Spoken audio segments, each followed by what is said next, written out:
SHMACKEMAGOB, my amazing friends. I am here to do part 3. Am I part 3? I think I'm in part 3 now of my ticket stubs / concert stories of each show I went to, the ones I remember. What I do is I grab the camera off the tripod, I aim it over here in my little book of tickets and talk about each ticket. For those that have not seen part 1 and part 2, check those out. Those are the early ones, the 80s, you know. We're already in the 90s here, the mid 90s. So I'm gonna grab my camera off the tripod, aim it here, and tell you about each show I saw. A lot of ticket stubs I've lost, so these are not all the shows I've been to. But if I do remember any show that I don't have a ticket stub for, I'll tell you about that too. Hope I remember. But anyway, let's get into it. Alright, the first one here is Ozzy at Coral Sky. This is 96. This had to be the Osmosis tour. Joe Holmes was already in the band. He didn't play on that album, but he played. And I remember the Rollins band opened the show, and it was in an amphitheater, and I was under the pavilion, and it was raining and storming that night. I felt bad for the people in the lawn, but it felt great being under that pavilion with that cool rain breeze going through the air. And it was a good show. That was Ozzy sounded good that night. Rain or shine, yeah. Rain was the answer to that one. Misfits and Anthrax and Cannibal Corpse opened this one. This was at Club New. It just says Club at 245. It's a club called Club New that's very close to my house, actually. And that was a great show. That's the first Misfits reunion without Glenn Danzig, but it was good. Anthrax was on the Stomp 44 tour, and that was a good show. It was cool. I dug it. White Zombie and Pantera, and this was at the Miami Arena. Pantera actually headlined this, though it looks like White Zombie headlined it. That was a sick show. That was Great Southern Trendkill, and White Zombie was on, what's the name of that album? Astro Creep, whatever, 5000 or something. Pantera always ruled live. White Zombie, a little sloppy that night. You know, I like White Zombie, but you know, Rob Zombie, you know, he skips a lot of words, and Pantera blew him away. And that was the second time I saw them together. Lollapalooza 96. Now this was a great one. This was Metallica, the Ramones, Soundgarden. Trying to think who else was on that bill. What was the name of that punk band? There was a popular newer punk band at that time. I can't remember their name. They were there, and Ramones came out all in black leather on a really hot July day in South Florida. Woo! And they were all wearing leather. It was insane. And I love the Ramones. And it was, I believe, the last time I saw them. I think it was. Yeah, it was the last time I saw the Ramones. And I saw them so many times. They were great. And Metallica played Overkill from Motorhead that night. I remember that at the end of the show. Good show. Oh, Rage Against the Machine was at this show. I remember that too. Alright, this is Kiss at Madison Square Garden. I've told this story a million times. My friend Eve had a boss that owned skybox seats at Madison Square Garden. We went to 3 out of the 4 shows. We could have gone to 4 shows, but one of those nights was her birthday, and she wanted to celebrate it. So, you know, hey, beggars can't be choosers, huh? I saw 3 out of 4 of them, so that was a magical experience. New York was on fire, that Kiss fever, and it was just a vibe. I haven't felt a vibe like that at a show since Van Halen 1981. Well, Van Halen 82 and 84 as well. That was magic. Then the next Kiss show, I don't know what days these are, but as you see, tickets wearing out, but you see Kiss there, right? Madison Square Garden. And then the third show, right? No, I'm already on the other page, so it looks like I lost one of the tickets from I lost one of the 3 tickets. Alright, Cheap Trick 96. This was, man, other than the first time I saw Cheap Trick, which was my very first concert, this was my favorite Cheap Trick show at that, because they did nothing but songs from the first album up to All Shook Up, and they even played World's Greatest Lover, which I've never seen them play. And I saw the All Shook Up tour where they played the whole album except for that one song. So I finally got to see them play it, and Rick Nielsen sang the intro to it. This was one hell of a show. Then I saw the Kiss reunion at the Miami Arena, and this was amazing too. I mean, it didn't have that vibe of New York, didn't have that magic in the air, but it did have a different type of magic, and it was awesome. It was great. It was a great show. Kiss reunion show, loved it. Can't make this out. What does that say? The Buzz. I don't even know what show that is. Presents Oasis. Oh, that's Oasis. Okay.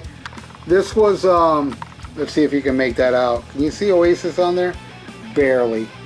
This shit is wearing out. I know a lot of you hate Oasis. I'm a huge Oasis fan. This was the Be Here Now tour.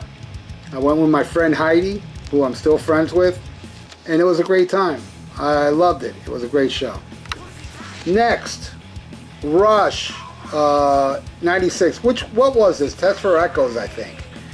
No opening act. They played a long time, and it was amazing. I saw Rush 3-4 more times at Coral Sky Amphitheater. Let's see if I still have those tickets. I love Test for Echo. That song, Driven, is awesome. I know a lot of people don't like that album. I don't know, man. I thought it was a really cool album. And that was a really cool show. Danzig at Sunrise. I think this was with Prong and Marilyn Manson. Or maybe I got this this show mixed with another one.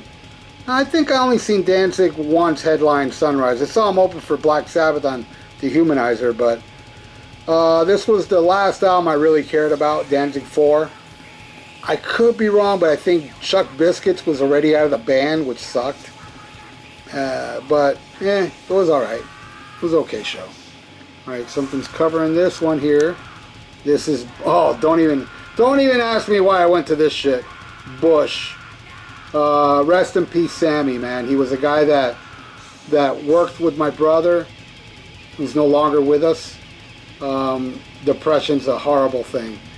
But he had free tickets, and he had like a lot of tickets, so I was like, whatever, I'll go with you. So it was me, my brother, and Sammy, and that was skybox seats as well. And it was terrible. Oh my God, that shit was torture. And then we went to a bar after, at Tobacco Road, which was the oldest club in Miami, which is no longer around. I believe it was like a 100-year-old club. And I picked up a beauty that night. It was great. Now, there's a big-ass ticket. My brother got me this. My brother bought this ticket. This is when Pearl Jam was fighting with Ticketmaster. So they did their own. Does it even say Pearl Jam anywhere on here? But I know this is the Pearl Jam ticket. They weren't with Ticketmaster anymore, and they played this like baseball field stadium thing. And I'm not the biggest Pearl Jam fan, but they were fun. I mean, Eddie Vedder, is known as a shoegazer, but man, when I saw him live, and this ain't the only time I saw him live, I've seen him live a couple times. He's very animated on stage. But I'm not a big Pearl Jam fan, and all I can remember about that show was not much. All right, Marilyn. Oh, okay. You know that girl I told you about? I picked up at that club. We went to this show together. I bought her a ticket. And she was beautiful, man. She wanted to go, so I bought her a ticket. I went with her. This is Marilyn Manson on what was it, Antichrist, Superstar, whatever. And he came out in these big stilts on stage, and he had like a podium, acting like a preacher and tearing a Bible up. I mean, as far as stage presentation, it was interesting, but I am not a Marilyn Manson fan, and the music does absolutely nothing for me, so I wasn't really digging this show. I mean, visually it was okay, but whatever. Alright, Metallica. This was the Load Tour, and I could be wrong, I think Corrosion of Conformity opened this one. This show pissed me off so bad. because I remember they did, man, I can't remember, I think it was the intro to Fight Fire with Fire, and then it went into Nothing Else Matters, or something like that. And, I mean, they didn't, it was just a lame show. And I vowed never to see Metallica again, but I broke that vow because I loved Hardwired, so I went to go see that tour. But I'll never forget walking out, and I feel bad about this to this day. There was these two little kids behind me. And one kid said to the other kid, you know, sarcastically, "Hey, who was the band we saw?" And I turned around and I looked at him and I said it like pissed off. I go, "Sure the fuck wasn't Metallica." And they looked at me like they shit their pants. And I feel bad about that.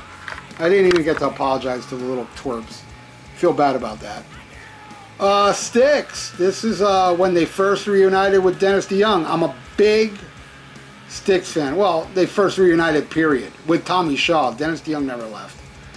This was the Return of Paradise tour. This was great, and they played probably my favorite Styx song. Yeah, they did. That night they played Queen of Spades. Oh my God, I freaked out. It's such a great song. It was a great show, and it was the last time I saw Styx with Dennis DeYoung. Ozfest. Now Ozfest, I'm very confused on. I do have the tour books. I don't know who played on what. I've been to so many Ozfests, so you all can answer in the comments below. Who played Ozfest in '97? I was there, but yeah, as far as like a lot of these bands that played these shows, I just wasn't into. You know, like a lot of new metal, Power Mad 5000 and shit like that. Machine Head. I'm not a fan of none of that shit. And but I went for Ozzy because I love Ozzy. I'm going to be saying the same thing every time we bump into a Ozfest ticket. Cheap Trick. This was at the Chili Pepper. This was, I met the whole band that night. And this was such an amazing album. Cheap Trick 97 on the Red Ant label. It didn't last long. I don't think they've ever made an album as good since, though they made some good albums afterwards. But this is the best album they've done since All Shook Up, and it was awesome. They played a lot of songs from it, and if you bought a CD, you got to meet the band. And man, I'm not a guy that gets nervous at all. But meeting Robin Zander, I got nervous, but he was super cool. And I have a picture with him, but I know it's not my computer. I don't think I ever scanned it, but I was seeing a different girl at this time. This girl I met in New York City that came down here, and Robin Zander hit on her. I mean, complimenting her a lot. And the picture I took with Robin Zander, you see him giving this smile, but he's looking at her. Like, you know, he's looking at the camera, but you know he's looking at her. He was smitten by the chick I was with. And I was really like happy about that. Queensryche, oh, that same girl. So this must have been around the same time. August 9th, August 10th. Yeah, look at that, the next day. This girl flew in from New York because she was a big Queensryche fan. So we went to see this. The next day we went to see that, and she was part of the fan club. And we got backstage passes, and we met the whole band. And Chris DeGarmo was a dick. Jeff Tate was super nice. He's known as the dick. And Rockenfield didn't even come out. And the other two were kind of quiet. But this was a good show. I can't remember who opened it. But this was here in the Now Frontier tour. A lot of people don't like that album. And I liked several songs off it. And I thought this was a good tour. And it was the last tour with DeGarmo. Megadeth, Sunrise Musical Theater. I believe this was with the Misfits. And it was Cryptic Writings, I believe. Good show. Nick Menza, Marty Friedman lineup, Junior on bass. Not much I can say about this. I know it was good. It was a good show, and I do remember it, but I've seen better Megadeth shows. Motley Crue. I was front row. Does it have the ticket? Do you see it there? Section box 2. Believe me, I was all the way up front. Maybe I snuck up there. This was Generation Swine Tour, Cheap Trick Open. And man, I'll never forget when they played one of those Generation Swine songs and they had a big screen behind them. They were showing footage of like Faces of Death and people committing suicide. It was weird. And a lot of people were quiet after they finished that song. like in shock. The drum solo was fucking shit. Like Tommy Lee, they put like a tarp over him, and you saw the silhouette. Then an astronaut came out and blew up the drum set, and then the astronaut took off his helmet, and it was Tommy Lee, and it was stupid. And all Tommy Lee did was play like, you know, some industrial hip hop garbage. Best drum solo was Theater of Pain and Shout of the Devil. Girls was good too, but those were my two favorites. Pantera, where was this at? This was probably 97. This was West Palm Beach Auditorium. This was with Anthrax, the live album, and I caught like 6 picks that night from Dimebag, and I still got them all. Pantera. That show right there was the craziest fucking pit. West Palm Beach Auditorium had a huge floor with no seats, and it was just out of fucking control. That was a great show. I love Pantera. Oh, this was awesome. This was really good. You know, I'm a huge Zeppelin fan. I never got to see Robert Plant solo. Never got to see Jimmy Page or The Firm. Even though I went to the Firm show at the Sportatorium, but it was sold out and I couldn't get in. Tried to sneak in, but it didn't happen. But I finally got to see Page and Plant, and man, what a set list. They opened up with the Wanton song. This was just a phenomenal show. One of the best shows I ever saw in my life. Miami Arena, Page Plant. Oh, Sabotage, Club Orbit. This was kind of a clusterfuck. And yeah, I don't recall talking about Sabotage earlier, so I lost a lot of those ticket stubs. But this was Dead Winter Dead tour with Fate's Warning, and it was a clusterfuck. Like that Club Orbit did not run that place well, and everything ran late. It was good, but you know, John Oliva wasn't singing. The late great Chris Oliva already passed away, but it was an okay show. I mean, it was just nothing compared to the classic stuff of Sabotage I saw. Here we go with Ozfest again. This was Ozfest 98. All right, leave your comments below. Who played this shit? I don't remember. I just remember, I think it was Ozfest 99 or 2000, the original Black Sabbath got back together. But whatever, I mean, I know some of these shows, Motorhead played one, Megadeth, Slayer, Pantera. Those were good acts, but the other acts, What the hell? 99, what, I didn't go to a concert for a year? 98, Ozfest 99, which means a whole year I fucking lost ticket stubs, because I never went a whole year without going to concert. But I think that's going to happen now because of the pandemic.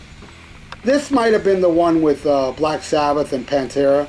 And this one might have been the one with Megadeth and Motorhead played the second stage, and they were the best band of the whole day.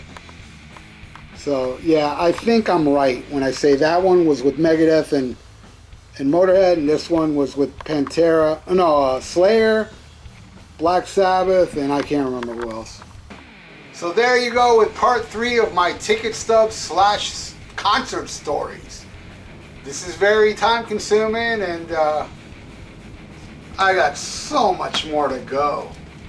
Actually, no, I don't. I don't have much to go. But I have a lot, you know, ticket stubs. I don't have many left. A lot are papers, and I keep those as well. You know, those you print out the tickets. So I'll grab all those that are still in my bedroom and tell you those on the next episode. So maybe part 4 may be the last one. I don't know. We'll see. Anyway, thank you for watching. If you like what you see, please subscribe to my channel and click that little bell for notifications. And if you'd like to donate, I got a PayPal in the description below. Thank you so much for watching. You rule. SHMACKEMAGOB.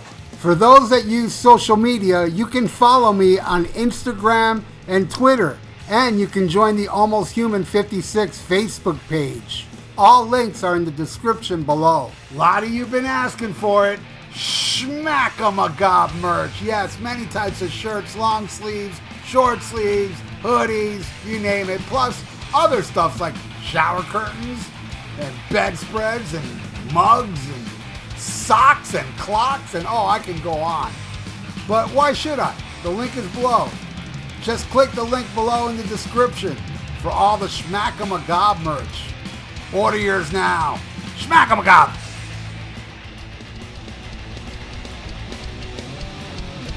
Hey, check out my podcast, The VIERA Vault, on Spreaker, YouTube, and iTunes. Subscribe. The links are below.